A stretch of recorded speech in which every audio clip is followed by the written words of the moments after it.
Pleasure to introduce today's speaker. Dr. Abby Frye is a clinical pharmacist who will be teaching us today. Abby did her training at the University of Washington and did residency here at Providence. So we had the good fortune of working with her for a good period in diabetes clinic. Today she's going to be speaking about hot topics in pharmacotherapy, a year in review. Thank you so much, Abby.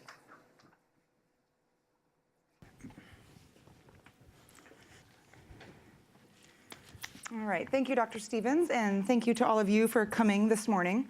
I'm excited to be back to do another Hot Topics grand rounds. As Dr. Stevens mentioned, I am a clinical pharmacist with the Providence Medical Group. I work primarily on the other side of the river at the PMG at St. Vincent location. And I am also the editor of our department's RX Hot Topics. As many of you may know, this is our department kind of newsletter. I try to send it out monthly and include some summaries and reviews of recent and pertinent clinical trials, new guideline updates, new updates from the FDA about new drugs or new warnings or alerts, as well as some clinical and prescribing pearls. In order to meet my objectives today, I looked back through our RX Hot Topics publications over the last year, as well as some of the trials that we'll be including in an upcoming publication, and just tried to pick out some of the most noteworthy and interesting topics. So we'll be talking about topics ranging from the use of low-dose aspirin for colorectal cancer prevention, a new study looking at the safety of fluconazole in pregnancy, a couple of large trials that came out about liraglutide in type 2 diabetes, as well as the HOPE-3 trial, which looked at primary prevention with statins, as well as the most recent information about calcium supplementation and cardiovascular risk. So I have no financial interests to disclose, but I will disclose that I am a lifelong Chicago Cubs fan. And so I will be subjecting you to some pictures of the Cubs World Series win to help me kind of break up and transition from one kind of seemingly unrelated topic to the next. So our first topic is the most recent evidence regarding the use of low-dose aspirin for colorectal cancer prevention. This most recent trial was published late last year. It came out of Denmark, which is important to note because in Denmark, more than 90% of their low-dose aspirin is prescribed, making this kind of evaluation possible. Obviously, here in the States, where most of our low-dose aspirin use is over the counter, it would make this evaluation difficult or impossible. So in this trial, the investigators included patients with a histologically verified first diagnosis of colorectal cancer and at least 5 years of prescription coverage before that diagnosis. Each case was matched to 10 controls based on age, sex, and region. And they included just over 10,000 cases, so over 100,000 controls. The study population had a median age of about 70 years. 55% were male, and I think it's important to note that there are relatively low rates of colonoscopy, so just 5 to 7%, whereas comparatively in the United States and our patients over the age of 50, our colonoscopy rates are greater than 55%. So a big difference there between Denmark and the US. That said, the results showed that there was no association between ever use of aspirin and colorectal cancer risk. So just taking an aspirin intermittently or here and there over this period of time had no association with colorectal cancer risk. Conversely, continuous low-dose aspirin use, so meaning 75 to 150 milligrams was their definition of low-dose aspirin use. The continuous low-dose aspirin use for 5 years or longer was associated with a significant reduction in colorectal cancer, a 27% decrease in this case. So what does this mean clinically? Do we need to start recommending an aspirin a day to keep colorectal cancer away? Probably not in the general population, and this is obviously due to what we know about aspirin use, and even low-dose aspirin use is not benign and is associated with clear evidence of an increased risk of bleeding and GI ulceration. However, based on kind of the totality of evidence here, the USPSTF has updated their recommendation on this topic. In 2007, they issued a recommendation against the use of aspirin for colorectal cancer prevention. However, in April of this year, they finalized a recommendation and concluded that if for those patients who are also at an increased risk of cardiovascular disease, then the use of low-dose aspirin is justified and would provide the kind of additional benefit of a reduction in colorectal cancer. So that recommendation that they finalized in April recommends the use of low-dose aspirin for the primary prevention of both colorectal cancer and cardiovascular disease for the following patients. So 50 to 59 years of age. As I said, those patients who are at an increased risk, so 10% or greater cardiovascular disease risk, who are not at an increased risk of bleeding, and then for the colorectal cancer indication, who have a life expectancy of at least 10 years and are willing to take a low-dose aspirin for at least daily for at least 10 years. Because as I mentioned, unlike the cardiovascular disease benefit, that colorectal cancer prevention benefit only really presents with daily use for 5 to 10 years or greater.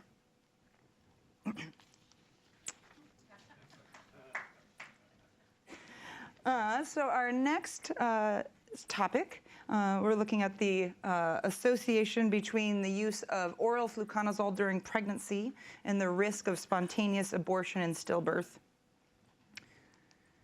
So what we knew before this study was that in 2011, the FDA updated or changed fluconazole's pregnancy rating from C to D.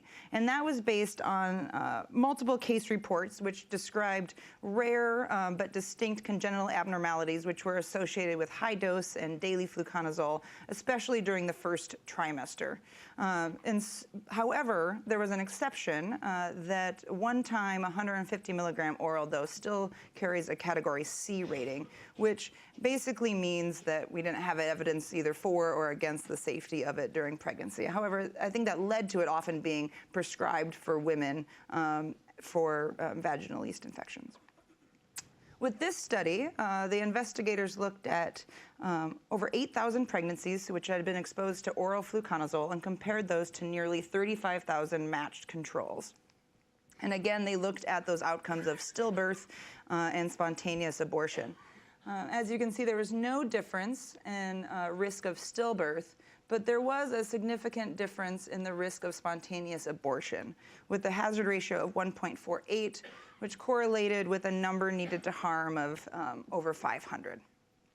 When they looked at sensitivity analysis, they suggested that this increased risk was persistent regardless of timing and regardless of dose, and was present even with the lowest total daily doses of 150 to 300 milligrams. And so I think even though that number needed to harm was rather large, given the seriousness of the adverse effect of spontaneous abortion and the availability of alternatives, it's certainly clinically significant. So the clinical implications of this, especially for that 150 milligram kind of one-time dose in pregnancy, is that alternatives should really be recommended as opposed to using that dose.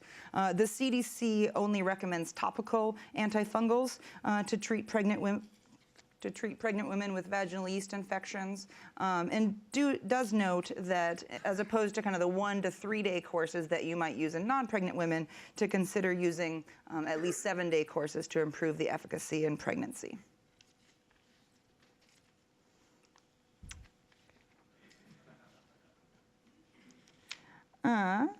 So our next topic, jumping to a major clinical trial that was published in the New England Journal of Medicine earlier this year.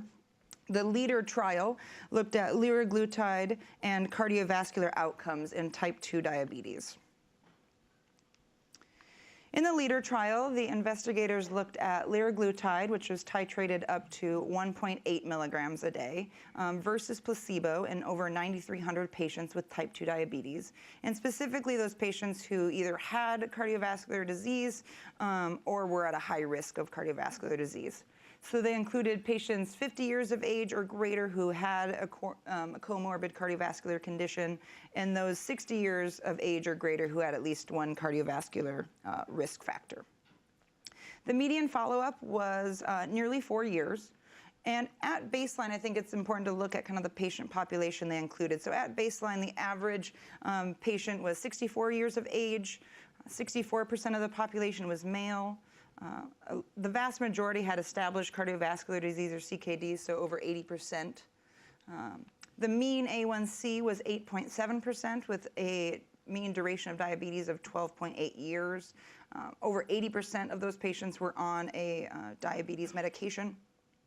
And then it makes sense, but I think it's important to note that since these are patients with cardiovascular disease or at a high risk for cardiovascular disease, the vast majority were on those other medications we use for ASCVD risk reduction. So over 90% were on antihypertensive therapy, nearly 3/4 were on a statin, and nearly 70% were on aspirin or another platelet aggregation inhibitor. So certainly smaller population of our patients with diabetes, those that have a high risk or have cardiovascular disease, but this really looks like a lot of the patients we treat with diabetes. So as far as the outcomes, the primary outcome was the composite cardiovascular outcome, which was made up of these 3 individual outcomes, so cardiovascular death, non-fatal MI, and non-fatal stroke. And as you can see, they found a significant reduction in that primary composite outcome, which seemed to be driven by a reduction in cardiovascular death. In terms of secondary outcomes, they also found that liraglutide was associated with a reduction in all-cause mortality, as well as a reduction in microvascular outcomes. Microvascular outcomes was made up of nephropathy, or new onset nephropathy, and retinopathy. And this significant benefit was definitely driven by the nephropathy outcome. There was no significant difference in the retinopathy. In terms of some other results from the LEADER trial, severe hypoglycemia was more common in the placebo group, which is kind of as expected. Those patients received kind of other diabetes medications, and we know that liraglutide is associated with a low risk of hypoglycemia. However, discontinuation due to adverse events was more common with liraglutide. Also, I think kind of as expected. Those adverse effects were the majority were the ones that we see with liraglutide in practice, so nausea, vomiting, diarrhea, abdominal pain, and decreased appetite. Importantly and reassuringly, there was no significant difference in pancreatitis between placebo and liraglutide. There was also no significant difference in pancreatic neoplasm. However, there was numerically more cases in the liraglutide group. However, there was a significant increase in acute gallstone disease and more injection site reactions. They also reported on the glycemic control, of course. And as you can see at the beginning of the trial, so this is 3 months since randomization, there was a significant reduction in A1C in the liraglutide group, which is this bottom line, as compared to placebo. But by the end of the trial, which we're out at 54 months out here, the difference was pretty small, just 0.4%. So often we don't consider that even clinically significant reduction in A1C between the placebo and the liraglutide group. So the results from the LEADER trial were obviously very important and compelling to see this cardiovascular risk reduction with a medication in type 2 diabetes. However, it might seem kind of reminiscent of a trial that I was talking about when I was here last time talking about hot topics, and that's the EMPA-REG trial, which looked at empagliflozin versus placebo in type 2 diabetes in patients with cardiovascular disease. Pretty similar trial. All of those patients had cardiovascular disease. Again, about 3 years of follow-up. Baseline characteristics about the same, so an average age of 63 years old, mostly male, mostly white, a mean A1C of 8%, vast majority on those other ASCVD risk-reducing drugs. In comparing the LEADER results, which we just went over, with the EMPA-REG results, you can see lots of similarities. Again, a reduction in that primary composite cardiovascular outcome, which seemed to be driven by this reduction in cardiovascular death, and also a reduction in death from any cause. The one key difference is that in the EMPA-REG trial, so with empagliflozin, they also saw a reduction in heart failure hospitalizations, which might be a nod towards its mechanism, which has that diuretic effect. One key difference between these two trials, that are our two kind of big trials that have shown this reduction in cardiovascular events in type 2 diabetes, is the time to effect. So this is the leader trial on the left, and you can see the curves, or probably can't see, but try to point out here that the curves don't separate until about 12 to 18 months after the trial initiation.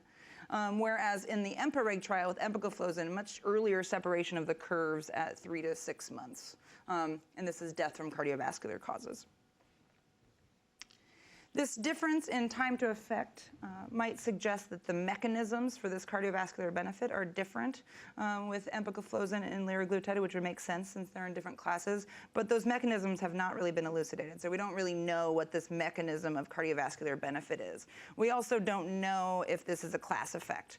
We are waiting on trials with the other SGLT2 inhibitors to kind of help indicate whether this reduction in cardiovascular risk is a class effect with the SGLT2 inhibitors, as well as the various other GLP-1 agonists that we have available. However, I think most people would say that the effects are unlikely just to be attributed to a difference in A1C, kind of an improvement in A1C, or both of these classes can cause weight loss, and especially the empagliflozin or the SGLT2 inhibitors can cause a reduction in blood pressure. However, in the trials, that difference in A1C was about 0.4%. Weight loss was 2 to 5 pounds on average. Blood pressure lowering was 2 to 5 points on average. So most people would say that it's probably not just because it's lowering A1C or improving blood pressure or contributing to weight loss. And so really we need more information and need more studies to help solidify whether this is a class effect or what the mechanism behind these really exciting results are. So what does this mean clinically? Even before these studies, the ADA considered both liraglutide and SGLT2 inhibitors, so the empagliflozin, as appropriate second or third line options for the treatment of type 2 diabetes.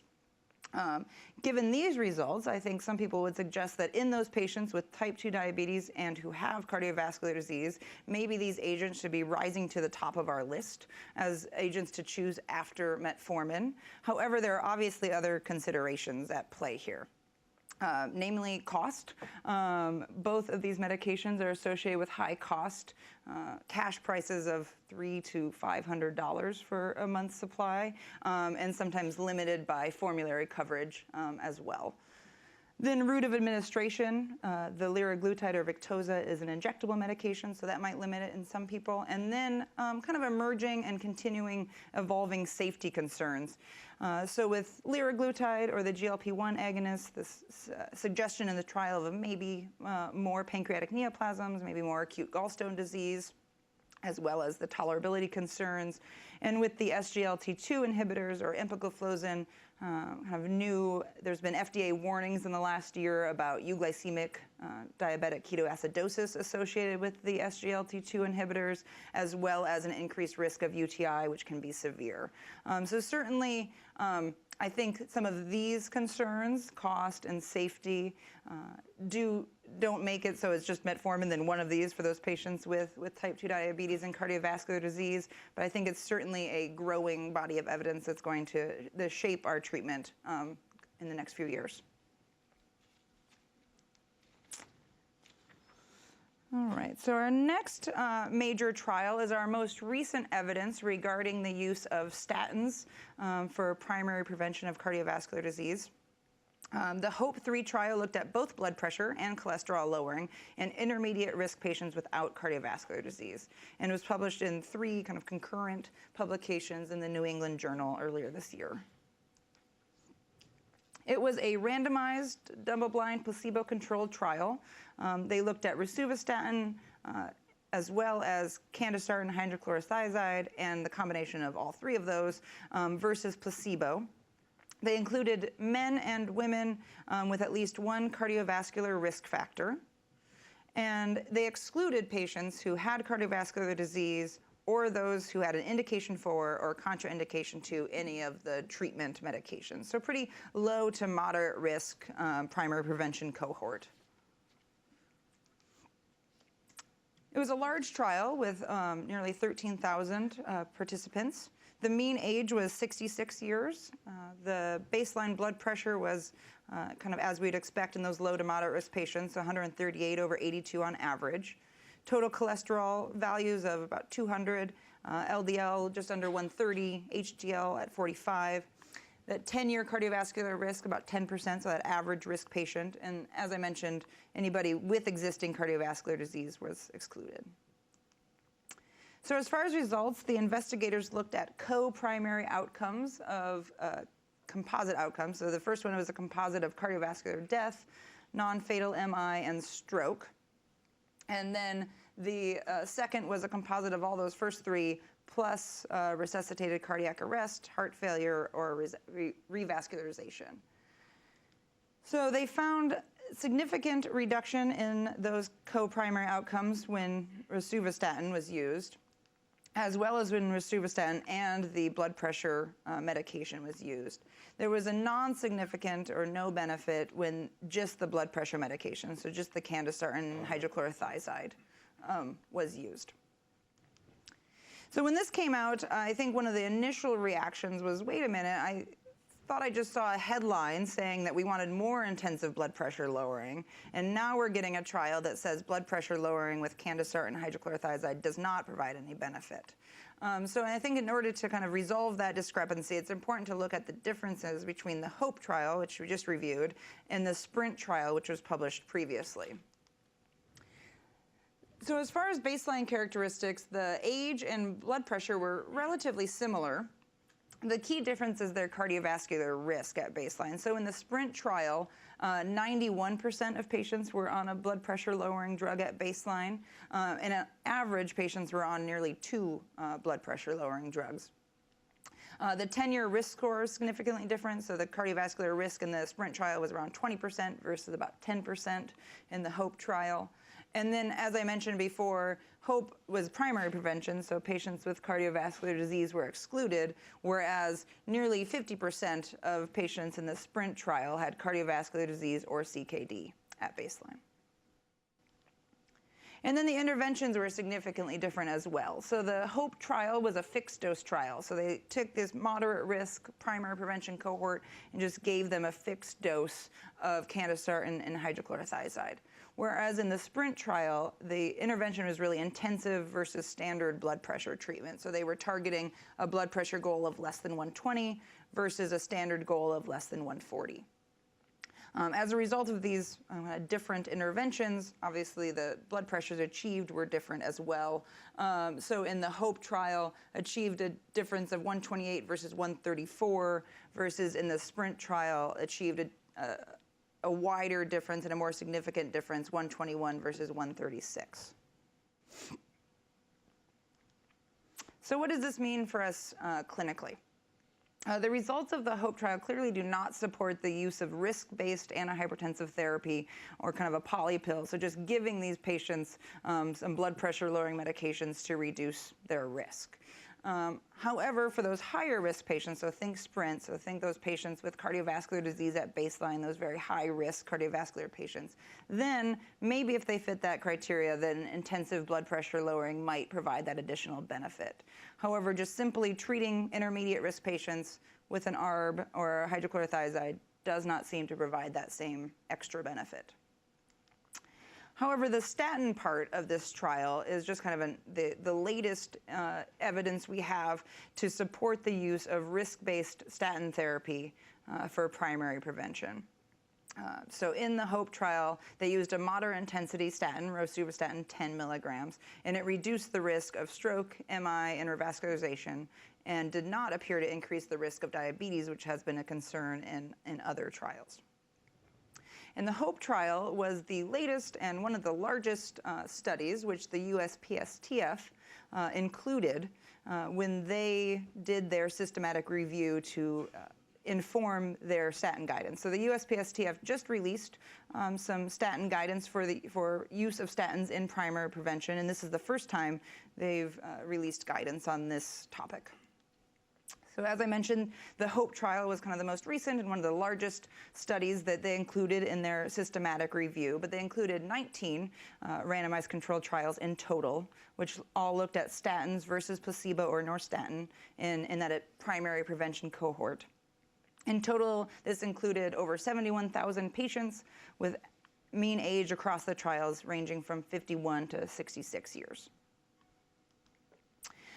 Based on this evidence, they concluded that statins for primary prevention are associated with a reduction in all-cause mortality, a reduction in cardiovascular mortality, a reduction in stroke risk, and MI risk.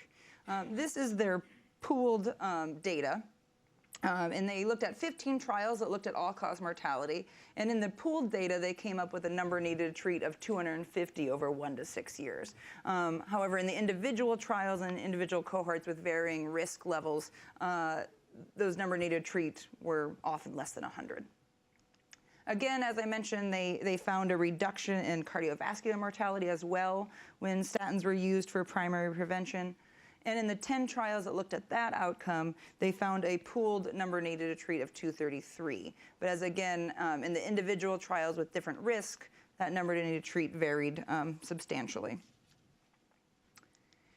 In addition to the benefits of using statins for primary prevention, obviously we need to look at the risks.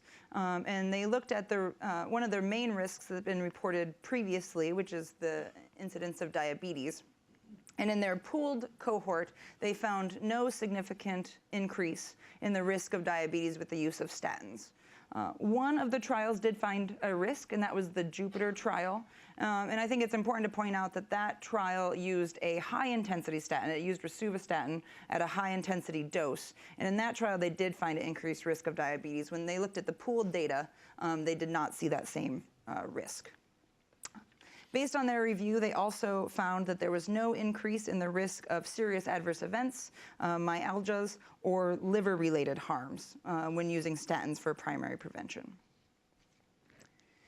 So based on this large and updated review, the USPSTF has concluded that the relative benefits were consistent across subgroups. This included subgroups delineated by age, sex, race, baseline lipid levels, as well as cardiovascular risk factors. However, the absolute benefits were greater in those subgroups at higher baseline risk. And this was consistent across the studies. So in an individual study, when they looked at those patients with the higher baseline risk, so those older patients or with more risk factors, they showed a greater absolute benefit. And so as a result, those patients who are at that greater baseline risk, those patients who have diabetes or dyslipidemia and are at a 20% or greater 10-year cardiovascular disease risk, they're going to be the ones that are most likely to benefit from statin use. And this kind of leads us to the point that in order to decide if those benefits of statins for primary prevention outweigh any of the risks and outweigh the burden of taking another medication, we need to be able to estimate our patient's baseline risk. With the 2013 statin guidelines, we got the ASCVD risk calculator.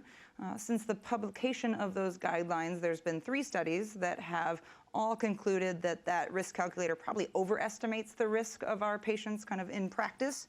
However, the USPSTF encourages that even though it lacks precision, it's a good starting place for clinicians to use to kind of help guide that decision of whether or not a patient's going to benefit from the use of a statin for primary prevention.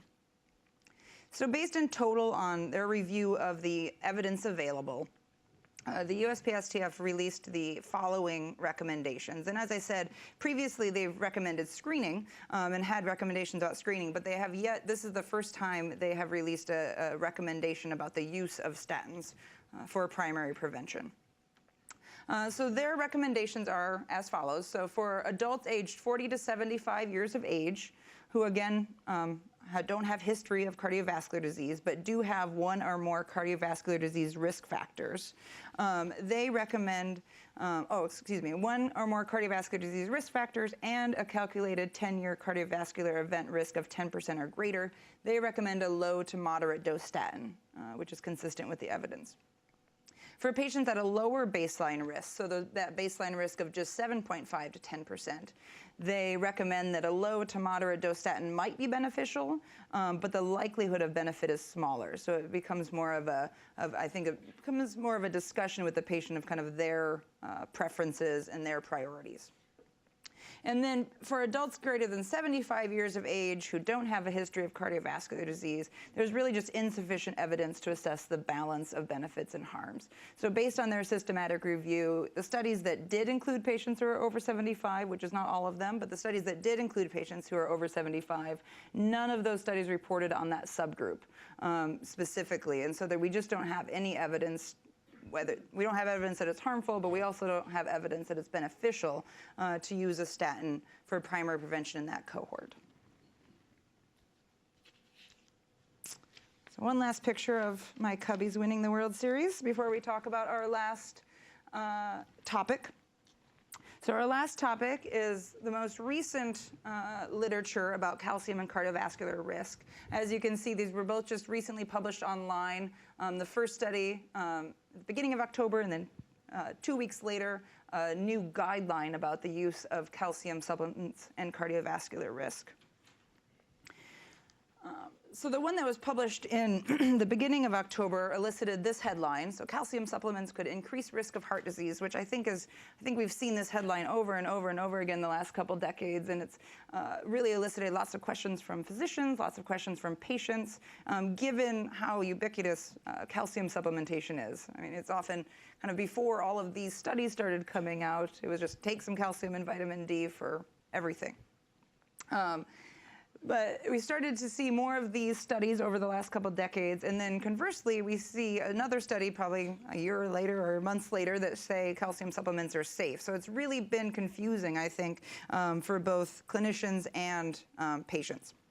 So this is the most recent one, and this was based on the MESA cohort. It was a 10-year longitudinal study, and in this case, they were specifically looking at the association between calcium intake, which included both dietary intake and supplemental intake, and looking at the association between that calcium intake and atherosclerosis. In this case, atherosclerosis was measured by coronary artery calcification, or CAC. So the MESA cohort in general included 5,400 adults without clinical CVD, and then just over 1,500 of those did not have CAC at baseline. In the cohort, they looked at total calcium intake by using a food frequency questionnaire and a medication inventory. So the investigators divided this cohort into 5 quintiles based on calcium intake, based on those questionnaires and medication inventory. So quintile 1 was anybody who had an intake of less than 435 milligrams per day of calcium, up to quintile 5, which had an intake of over 1,400 milligrams of calcium a day. And as you can see, the average intake actually varied quite a bit. So in the quintile 1, the average calcium intake was just around 300, so pretty low calcium intake in that group, all the way up to a very high calcium intake with over 2,000 milligrams a day.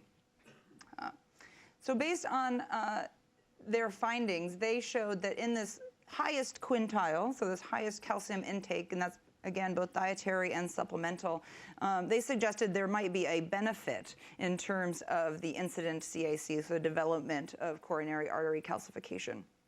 However, when they looked at supplement users, and they adjusted for total calcium to the total daily intake, when they looked at just supplement users, they showed a potential for an increased risk of developing coronary artery calcification.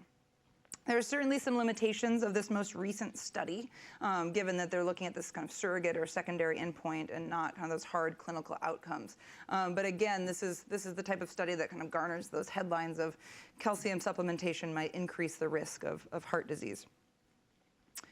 So as I mentioned, 2 weeks after this trial was published, the National Osteoporosis Foundation and the American Society for Preventive Cardiology released a new guideline. And this was based on a independent evidence review that they commissioned, and it reflected the peer-reviewed scientific literature as of July 1st of this year. So wouldn't have included that most recent study, given it wasn't published yet, but did include a large number of trials, so 4 randomized controlled trials, as well as 27 observational studies.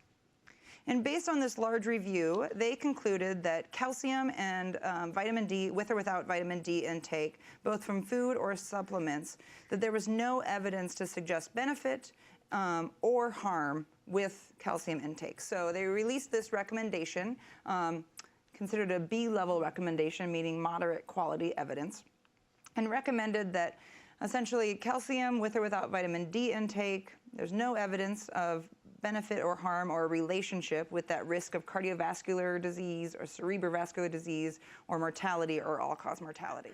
And so because of this evidence, they recommended that calcium intake from food and supplements that does not exceed the tolerable upper level of intake, which is defined at 2,000 to 2,500 milligrams a day, should be considered safe from a cardiovascular standpoint. So what does this mean clinically?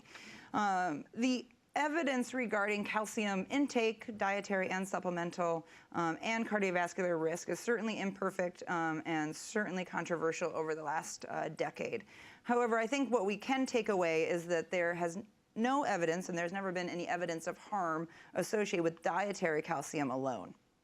And with the most recent evidence from the MESA cohort, there's even some suggestion that higher dietary intake might be achieved with or might be associated with some benefit. But once again, if that's achieved with dietary intake alone. However, when considering supplements and when making recommendations to a patient, there is no evidence that kind of more calcium intake, whether it be dietary or supplemental, on top of our recommended daily allowance is better. So more is not better when we're talking about calcium supplements. So as a reminder, our recommended daily allowance, which is from the Institute of Medicine, is that for women 50 years of age or younger and men 70 or younger, the recommended daily allowance is 1,000 milligrams a day. And then for women 51 or older and men 71 or older, our recommended daily allowance is 1,200 milligrams a day. And so really I think the take home is that best to achieve that recommended daily allowance at least with dietary intake. And when we're considering dietary intake, patients don't need to be worried about not eating too much calcium, as if it's dietary intake, we don't have any evidence that going above this recommended daily allowance is harmful. However, if patients are not able to achieve the recommended daily allowance with their dietary sources, and then we're talking about supplements, we don't want to supplement too much. So we don't want to just have patients be taking 1,000 or 1,200 milligrams of calcium a day, which is kind of a common recommendation we've made in the past. If patients aren't able to achieve this daily allowance from diet, then we only want to supplement them enough to get them up to this daily allowance. So that can be kind of daunting. I know when I think about how much calcium I eat in my diet, I had no idea. And so luckily there is a great tool that's available online from the International Osteoporosis Foundation. And this calcium calculator, this is just a screenshot of the beginning of it. So it allows the patient to put in their gender, as well as whether they've been diagnosed with osteoporosis. And then this is just the beginning of the list of foods. It goes through dairy products, non-dairy products, and has the patients kind of click off how many servings they get in a week. And then based on that, can calculate their daily intake of calcium. And this would help really guide, do you need to take a supplement? And if they do need to take a supplement, how much supplemental calcium they might need to, or you should recommend for them. And with that, that's all the information I have prepared, but we'll happily entertain any questions or comments that came up.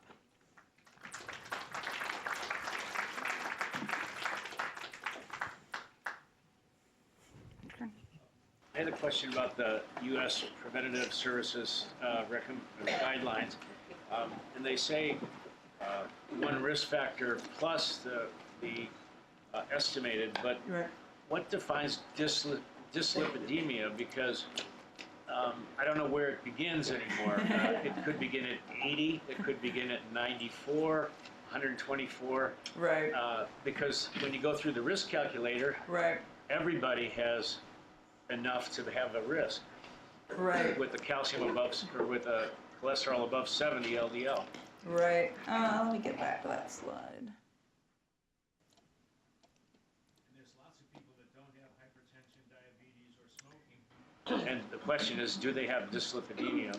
And does that throw them into the mix? Yeah, so the question was that for this new USPSTF recommendation,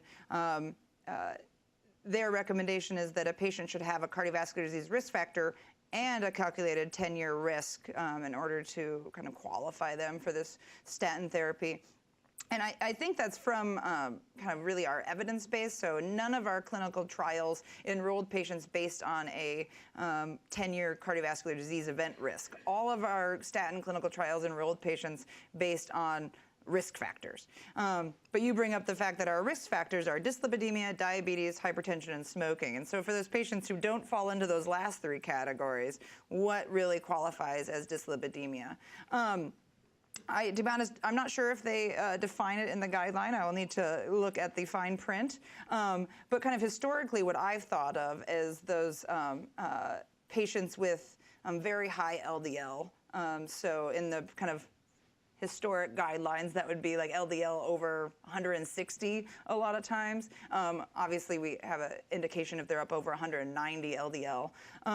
Very low HDL, less than 30, often might be a cutoff, would be potential for dyslipidemia. But I don't think I have a specific answer for you, unfortunately, about really what is dyslipidemia. That's a great question. Yeah. What is the recommendation for vitamin D now? What's the recommendation? So the question is, what's the recommendation for vitamin D? The guidelines, I think, are like about 600 for based on age and 800 for older patients a day. And again, we don't have a lot of really good convincing evidence that taking more vitamin D on top of the recommended amount provides any extra benefit. There's certainly good evidence that we need to be getting that amount of vitamin D, and good evidence that in places like here where we don't get a lot of sunlight or don't get enough sunlight, then we need to supplement it. But there is not a lot of evidence that going on top of that recommended amount of 800, 600, 1,000 units a day provides extra benefit.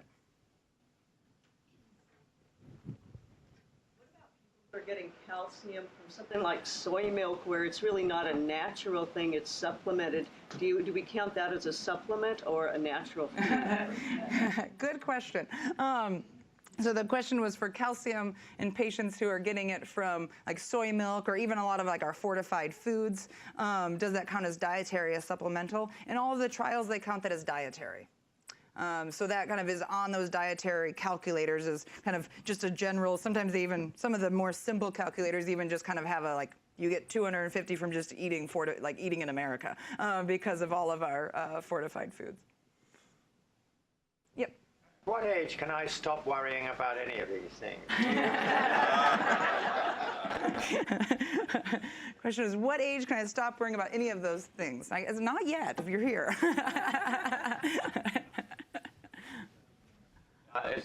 Listening to the study, I realize I have no idea about the mechanisms of coronary artery calcification. Was there any reason to begin with to think that supplemental calcium would have anything to do with it? That is one of the things that gets brought up in a lot of kind of the editorial pieces and some of these studies is that we get real worked up about these studies that are maybe showing an increased risk of cardiovascular disease with calcium, but their mechanism isn't clear, kind of like a plausible biological mechanism isn't quite clear, and that's why a lot of I think some of the National Osteoporosis Foundation and those guidelines are saying, I just don't think that evidence that we did have is convincing enough. We don't have a plausible biological, physiological explanation, so therefore we consider it safe. So yeah, good point. So do we have any idea why coronary arteries calcify? I personally don't. I would defer to anybody that does. I think there's just deposition as we age, and it's associated as a marker of cardiac disease, especially at higher scores and absence. But in that in-between kind of gray zone, there's not a real clear kind of relationship between increased scores and cardiovascular risk or disease. In the back. Investigating calcium and cardiovascular disease, do they take into account the variable use of calcium channel blockers, which is relatively common and there is effect when you're taking oral calcium and the effect of calcium channel blockers? So the question was whether in some of these studies they accounted for, in the calcium studies, whether they accounted for patients who are taking calcium channel blockers. I don't believe they did. I suppose I could be wrong, and it could be something they controlled for, but I don't believe they did. So, good point. I've never seen them. No. In the back. Can you comment on the use of statins and falls and the risk of falling? So the question was whether I could comment on the use of statins and the risk of falls. Personally, I am not familiar with any kind of conclusive evidence that statins increase the risk of falls. Certainly, I think when I'm looking at statins in the elderly, I think I'm looking more at whether those elderly patients who are at a high risk of falls, often that comes with lots of other comorbidities or very advanced age, and whether they're still going to benefit from the use of a statin. But I personally am not kind of familiar with conclusive evidence that it increases the risk of falls. Perplexing question in practice is what to do with the patient who qualifies for treatment between the ages of 40 and 75 and then graduates into that over 75 category as to whether to continue the therapy that you recommended 4 years ago or whether to stop it. Right. It's a little easier not starting it if they're already 77. Right. So. Yeah, so the question was about those patients who kind of graduate into that over 75 age range where we don't really have evidence that, or benefit of harm. And you mentioned that it's kind of easier to not start it, but what if they're already on it? And I think I fall into the category, we also don't have evidence of harm in that category. So if the patients are on it, tolerating it, have a relatively long life expectancy still, prioritize being on medications to prevent complications or ASCVD, then I think it's totally reasonable to continue it. Versus those patients who hate being on meds, or it's a struggle to get them to take it, they're not feeling it maybe already, then I think you have some, we don't really think it's going to help, or we don't have evidence that it's going to provide you that meaningful benefit, let's just stop it. Thank you so much, Abby. Thank you.